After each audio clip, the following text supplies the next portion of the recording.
You're listening to the Journey Podcast. What if the secret to unlocking unparalleled strength was not in fighting harder, but in healing smarter? Find out more in this episode. This episode contains adult subject matter, and some listeners may be triggered by this content. Listener discretion is advised. Hi, I'm Petra Brunbauer, and with decades of experience with sadness, pain, anxiety, and stress, I finally figured out how to leave all that behind. And this podcast shows you how to break free permanently so you can reclaim your sanity and find the self-esteem and energy to go after the life you desire. With real talk about mental health, holistic healing, and the tough journey of coming out the other end. This is the Journey Podcast. Welcome to today's episode. In this episode, we dive into the powerful role of holistic healing in empowering women on their journey to wellness and self-discovery.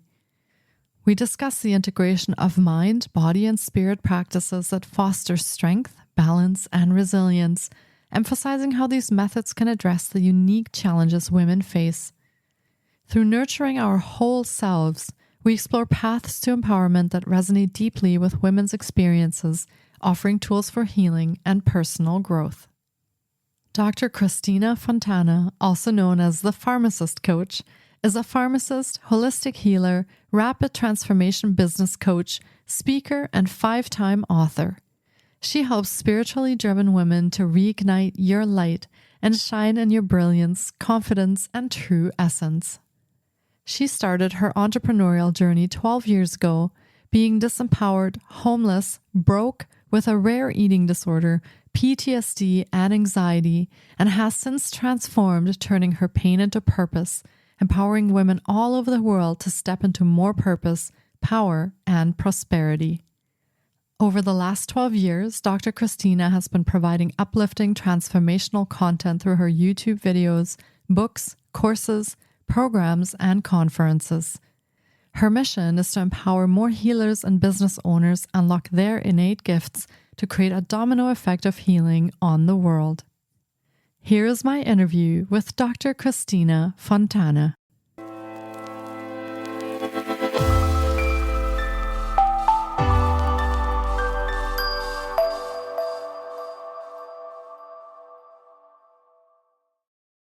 Hi, Christina. It's so great to have you on the podcast today. I've been looking forward to getting to chat with you because transforming into an empowered woman is such a powerful topic for today's conversation. I really look forward to it. Welcome to the podcast. Yeah, thank you so much for having me. And I know we talked about this before. I'm here in Pittsburgh, you're in France. How cool is that? That technology and social media and that amazing podcast group that we connected through is how all of this came about. So yeah, just really grateful to be here today. Yeah, and thank you for making that possible. And yeah, technology is such a wonderful thing that lets us connect cross countries and cross continents. So wonderful to have you. For starters, do you want to share a little bit about yourself and your story and let us know what you do today and how you came to do that? Oh, absolutely. Yeah. So I am a pharmacist by trade. I come from a family of pharmacists. My dad, my sister, my aunt, my uncle. I always knew from a young age that I wanted to help people. And I worked at my dad's pharmacy from the time I was able to stand. I remember sweeping the floor when I was like 3 years old. And yeah, I just grew up in that pharmacy, learning so much about people, and they would come to get their medications and learning about customer service. My dad was so charismatic and he knew everybody's name and like what their kids did for sports. I was both so enamored by that, but then terrified of him as well because he was very strict, very controlling. And so I grew up kind of in this environment where there was a lot of chaos in my house, just I think from two parents that came from trauma. My dad had a lot of trauma from his father. My mom had a lot from hers. And without even realizing it, I think a lot of kids absorb all of that, whether it's physical abuse or mental, emotional. Like I experienced kind of a wide variety of that. But I think a lot of kids don't realize that even if you haven't had physical abuse, sometimes there's that emotional abuse or like different things that might happen that impact you as a child. The reason why I share that is because as I grew up, I started to develop these different patterns that ultimately led me to the work that I'm doing today. So that's why I'm kind of sharing a little bit of the backstory. I was a people pleaser, perfectionist. I got love through achievements, through being good enough, being a good girl. That was like my identity. And it was very safe. I grew up in this household. I was the youngest of three. Like I said, I experienced a lot of physical, mental, emotional, verbal abuse that I didn't realize how it actually impacted me until I went into adulthood. So I wound up developing an eating disorder at the age of 14. I was anorexic. And then when I went to college, it actually flipped and went the other way where I started having a binge eating disorder. So I would get up every night and binge on really unhealthy food. And it was almost like I couldn't control myself. It was just very disempowering. I had a lot of anxiety and shame around it. And I didn't really understand why this was happening. And all the while, I'm going through pharmacy school and they're teaching us all about disease and how disease manifests, but something didn't fit together. Whenever I was learning this and being told that disease comes from your genes, from lifestyle choices that you make, it didn't quite piece together why I had this eating disorder. Like, I'm very curious and I was always looking at, okay, like, why is this happening? Why am I not healing? That actually led me down the path of the work that I do now. I actually got hypnotized for the first time when I think I was 21. My anxiety went from like a 9 on a severity scale of 1 to 10 to like a 2 in one session. I started to kind of go down this pathway of being really curious about energy work and the subconscious mind. And ever since then, because I was curious about my own dis-ease, I started to become really passionate about helping other people who struggled with self-sabotage and some of these other patterns that I mentioned, because it's all survival. Our body is trying to keep us safe. Now that I can kind of look back and see why this happened, and I know we're going to go through that in this episode, my passion is helping empower two subsets of people, other people like me, like that old version of me who were experiencing that debilitating self-sabotage cycle where typically at the root of it is guilt and shame from trauma that manifests in the body. And oftentimes trauma manifests as physical illness. I do kind of multidimensional healing, which I know we'll talk about, to help people to overcome those patterns, to become empowered, which then leads to being healthier, adapting healthy behaviors and all of that. But I also really want to work with healers in healthcare. So people that are pharmacists, nurses, doctors, to help them understand that, yes, these other factors are important to look at when addressing a patient and looking at someone, but it's really a mind, body, spirit connection to help people come back into wholeness.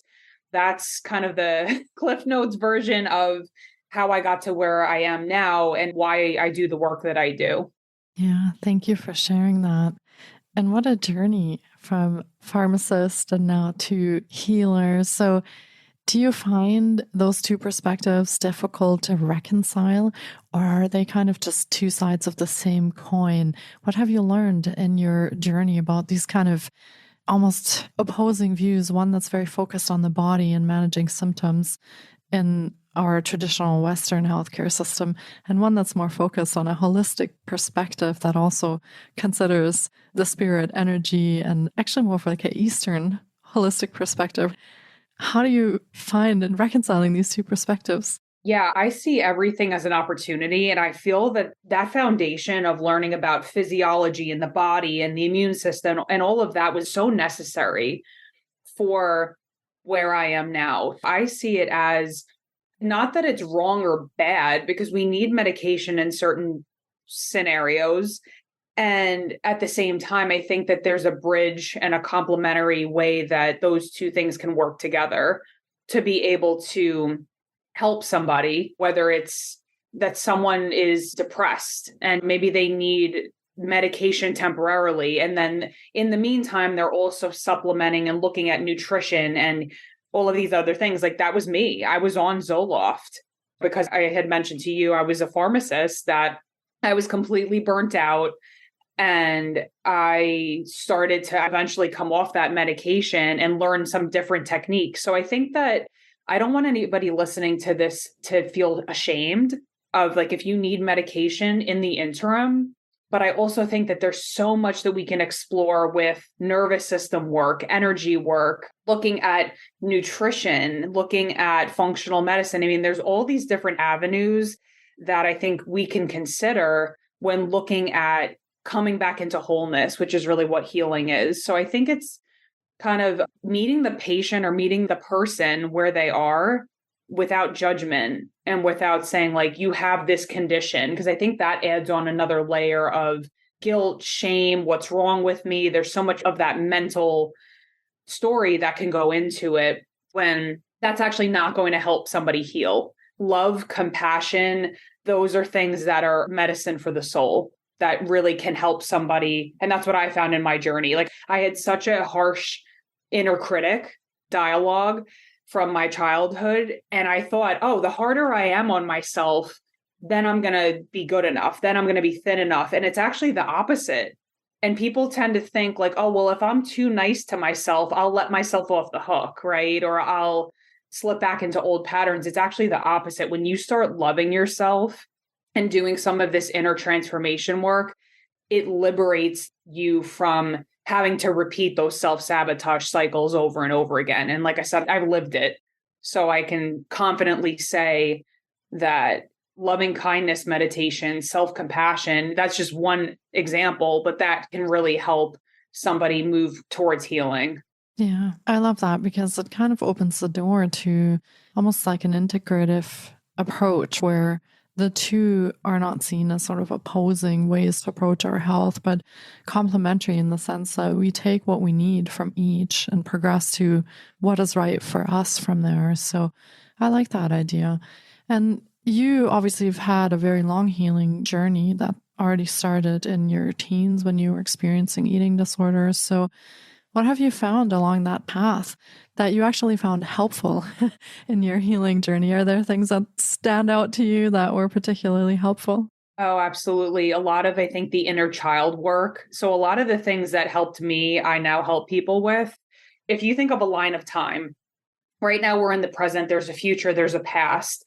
Whenever we have an undigested experience from the past, it bleeds into this current timeline. So if you're experiencing anxiety, typically there's a younger version of you that didn't feel safe. And something in your current reality is reminding you of a past experience, typically that triggers that inner part of you to say, here's anxiety. And really what that is, when you tune into that inner child, that inner part, they just want to feel safe. It's that part of you, maybe that saw your parents get divorced at age 5, that felt abandoned, that felt not good enough, that created a story that, what did I do wrong? There's all of that. It's like the core wound of maybe feeling unworthy, but then it's like the mental story and the beliefs that came out of it that are now bleeding into this reality. And it's showing up through your relationships, in your health, in your business. And so that's why this work is so important, because it's not topical. It's not just like put a Band-Aid on it. It's actually attuning with these younger parts of us that just want to feel safe. Because like I said, the nervous system, your body holds trauma. Whatever physical symptoms you're experiencing, and again, we're not shaming or making this part of us wrong. We want to bring it back into wholeness through witnessing and saying, okay, I have this anxiety right now. What am I afraid of? What reaction is causing me to not feel safe? And maybe it's a past version of you. And this is where with me, and this is the work that I do, I would look at the inner child. I would look at subconscious reprogramming, nervous system work. So there's different strategies that you can use to help kind of like witness that version of you. Because guess what happens when you do that? You attune with that version, and then there's less reactivity, and then there's less anxiety, and the symptom dissipates because you're witnessing and attuning with that part of you that just wants to be safe, that wants to protect yourself from experiencing failure or abandonment again, because it's painful when we have those experiences. So if you've been bullied or mean, I've worked with so many different people who have experienced abuse, bullying, traumatic things in childhood. And I think that when you love on that part of yourself and you say, yes, this makes so much sense, why this symptom is showing up, it dissipates. It allows that cycle to be broken. Yeah. I love that explanation, actually. That makes a lot of sense. It also ties in with, we're talking in part about empowerment today and empowerment in our own healing journeys. That sounds actually very empowering. If you are feeling disempowered in any parts of your life, or you have felt disempowered as a child, as a teenager, then these are ways that you can take some of that power back and empower yourself. So, what does that journey look like to help your clients go from that place where they are people pleasing, or they are perfectionists, or they have a very harsh inner critic, and there's a lot of disempowerment in their lives? What does that journey look like for them to bring them then to a place where they are feeling empowered and loved and have self-compassion? Yeah, I can't explain without going into this David Hawkins research. In order to answer your question, I have to kind of rewind back a little bit. So I came across back in 2012 a YouTube video, and it was talking about this scale of consciousness by Dr. David Hawkins, this whole energetic chart where it shows these different levels of energy. And so if you haven't heard of this, definitely go look it up. It changed my life and absolutely is the inspiration for the work that I do now with clients. So that's why I have to kind of go into it to answer this. At the bottom of the scale is shame, guilt, fear, apathy, and then eventually it gets up to courage, willingness, love, bliss, and then Christ consciousness, or really high frequency consciousness. And what this David Hawkins did was he muscle tested thousands of people to calibrate where they fell on this chart. And what he found through his research was that anybody who had calibrated at the level of courage or 200 or below had disempowering behaviors, disempowering thoughts. So as an example, and I had this, had the identity of the victim. Like, I was abused, I'm powerless. I had a lot of guilt and shame. But like I said, I actually hid a lot of my eating disorder. No one knew for years. And shame is one of the most dense frequencies that the human body can hold. Of course, my energy was being dragged down. I was disempowered. Anybody who calibrated above 200 showed empowering behavior. So they were healthy. They treated their body with kindness. They had cohesive relationships. Everything kind of flowed in their life. So he actually has a book called Power versus Force. Force is everything below 200. Power is everything above 200. I came across this research and was like, my mind was blown, because I thought to myself, this is what true healing is. Because if someone is able to take radical responsibility of their energy, that's when they're at the level of courage. And that's where true healing starts. I'm very intuitive, so I can feel into someone's energy, how they're speaking, their tone of voice, their embodiment, some of the things that they're saying about their current situation. And then I kind of reflect back to them and say, hey, did you notice that you're saying this? Or I ask them deeper questions that allow for them to release some of these layers of shame, guilt, fear, so that they can actually rise into more empowered state. Like I said earlier, it's kind of a multidimensional approach, and it's an intuitive approach, which pharmacy and guidelines, it's very different than that, right? Like, oh, if someone has diabetes, this is what you do. This is a little bit more of feeling into someone's frequency and asking them questions that is then going to have them lead to their own healing. So I think that it's a different style of coaching, but it's so amazing to see somebody shift, because you can tell somebody to do something. Like, people listening, if you're married, you like tell your husband to like mow the lawn. He's going to be like, screw you. Where if you're saying, hey, you're approaching it in a more curious way, or saying like something to somebody, hey, have you ever thought of this? What are your thoughts on this? It opens up the conversation, and that person doesn't have the resistance, and it allows them to actually change and come up with their own solutions. That's kind of my style of coaching. It's partially motivational interviewing, which I learned in pharmacy school, but also that very intuitive style to help people heal themselves, because you know yourself the best. When I coach somebody, it's not like coach client. It's like we're partnering together. And this is how I'm going to empower you through lovingly challenging you with these questions, asking deeper things that will help you release whatever it needs to be released. And then obviously I know these different transformation tools, like I mentioned before, that I can use with them to help accelerate that journey. Yeah, I like that approach, actually. I think that blends a lot of very supportive and caring ways of helping people empower themselves.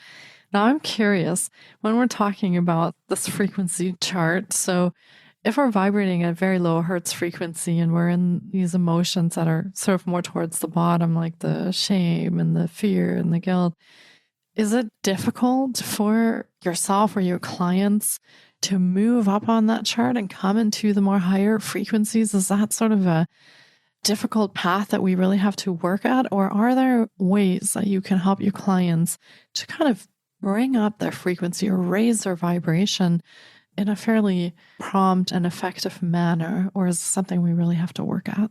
Yeah, it's a great question. Actually, this story directly relates to your question. I went to Sedona 5 years ago. I had just broken up with, or 6 years ago, I had just broken up with my fiance, and I was just a mess. I went there for healing, went to Sedona on this like 3-day retreat. There were like 6 of us, and we all went hiking. And the guide said to us, okay, I want you to start picking up rocks. Pick up rocks that you see on the trail. And I said, okay. We keep going, and it's heavy, and some of them are small, some of them are big. And he just keeps telling us to pick these up. So then we get to the top of this hill, and he goes, okay, these represent your wounds from the past, these little resentments or things that you want to hold on to, and it's weighing you down.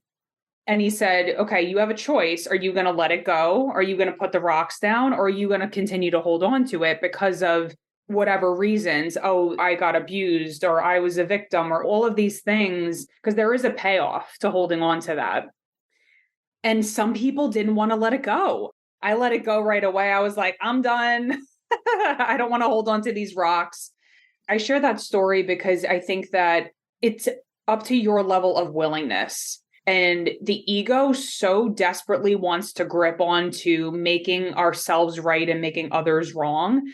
And I'm not discounting anybody's experience or feelings or anything like that, but we have a choice in this moment to keep replaying the stories and keep recapitulating this trauma, or we can choose to let it go. There's a couple different ways to go about the journey. It's like, no, I'm going to grip on and blame and resent and all of that. Or you can just simply say, I don't want to do this anymore. I'm ready to let it go and surrender this. So I think depending on someone's level of resistance and willingness to be open, the more open you are to healing, it's going to be a quicker path versus like dragging yourself through mud. So that's kind of the example I wanted to share. I love the story of the rocks because many of us at certain points are not willing to let those rocks go. And it's just how it is. You know, we have to progress further to be able to put them down at some point. I love that. I think that paints a really great picture also for our listeners. You weren't aware in the beginning of some of these challenges that the traumas that you had experienced were actually causing in your life. So as a client or a person who is also facing challenges, is it possible that we sometimes don't know what is happening, that we're not really aware that we may need healing? What do you tell people? How can they know whether they need to heal something or not? Right. Here's the number one indicator. You have a desire or a goal or something that you really want, and it feels like you're taking 2 steps forward and then 3 back. There's typically a self-sabotage cycle. Like you're going to see a pattern like, oh, I keep trying to date, but all of these men are unavailable and he's different with a different name, but it's the same pattern over and over again. That's mirroring back to you again from an empowering place. We don't want to shame or blame like, oh, I'm attracting this, blaming ourselves. Instead, we want to get curious about, what about this is familiar to me? Like I said, I don't like to say my dad was a narcissist, but he definitely had narcissistic traits and he was unavailable very hard worker, but he was never emotionally there for us. So that was familiar. A male figure in my life, that was all I knew from very early on. And subconsciously, that equaled love to me. So I kept attracting all of these men who they weren't emotionally available, or maybe like they lived in another state. I started to have to get curious about that and say, okay, what about this is familiar to me? So I think that's a big indicator. If something's happening, or like with the eating disorder, if something is happening over and over again, there are negative consequences, but you keep doing it, there's a deeper reason. And again, we come from a lens of course, this makes sense because my body is trying to protect itself. Like when I was going through the eating disorder, as an example, that was how my body was coping with all of this energy that was trying to come out to be healed. I drank, I smoked, I abused my body because I had so much of that undigested trauma in my body. So of course, that's how it's going to come out. That's what I would say is that repeated cycle is a huge indicator. Yeah. And I think we all wonder about those things at different points in our lives because things kind of pop up in the back of our heads and we go, why is this happening? Or why is this happening again? That's a really great point. Now, how do you help people today? If listeners are inspired by our conversation and they would like to work with you, what kind of programs and services do you offer? And then how can people work with you? Yeah, so I'm a huge nerd. I have 5 books. I've written 5 books on business, spirituality, transformation. My story is actually in my first book. There's YouTube videos, trainings. There's so many different ways that just even free content. I have a blog, pharmacistcoach.com. And then I have 3 specific ways to work with me. So one is more of like, if you're a person that likes DIY courses, there's actually, if you go on my website, there's holistic healing packages, and then there's transformational business coaching packages that you can choose from. So I've done so many workshops, courses that if you're just like, I want to learn by myself, there's one option. Then there's more done with you courses. And then obviously the highest is VIP one-on-one, really deep transformational work that will help you to accelerate the path to healing. Whatever feels most aligned for you, I'm always happy to connect with people to just kind of see what would be of highest service to you in your journey right now, because everybody's so different. But if you're curious, like I said, start off with some of those free things as well. The books aren't free, but like the videos or blogs are free on my website. So pharmacistcoach.com. You can follow me on Instagram at the Pharmacist Coach. Like I said, I'm deeply honored that you allowed me to come on and share my story with your audience. And I'd love to connect with whoever was moved or inspired by our talk today. So thank you so much. Yeah, absolutely. And Christina also has her own podcast called She Rises into Desire. And you can listen in to that as well and get some insights from there. And we, of course, will be linking to all of Christina's offerings in the show notes as well. So have a look there on how you can connect with her. You can find out the website and the programs that she offers, and whether you want to kind of dip your toes in and test this out on your own, or you want to work with her and see how she can help. All the options will be in the show notes for you. Well, this has been another incredible episode, and I really hope our listeners have enjoyed our journey into transforming into an empowered woman as much as I have. Thank you so much for coming on today and sharing your wisdom with us. This has been such an enlightening conversation, and I have learned so much in the past half hour that we've spent together. I've really, truly enjoyed myself. So thank you so much for joining us today. Oh, awesome. Thank you for having me. Yeah, it has been a pleasure, and take really great care of yourself, and hopefully we get to chat again. I have a feeling that there's many more topics in this area that we can talk about. So look forward to that. Thank you. Thank you so much for taking time out of your day to listen in. If you enjoy the Journey podcast, please support us by subscribing, sharing on social media, and leaving us a review. We appreciate you. And you can find more of The Journey on Facebook, Instagram, TikTok, and our website, thejourney.com. Sending you love and courage, and see you next time.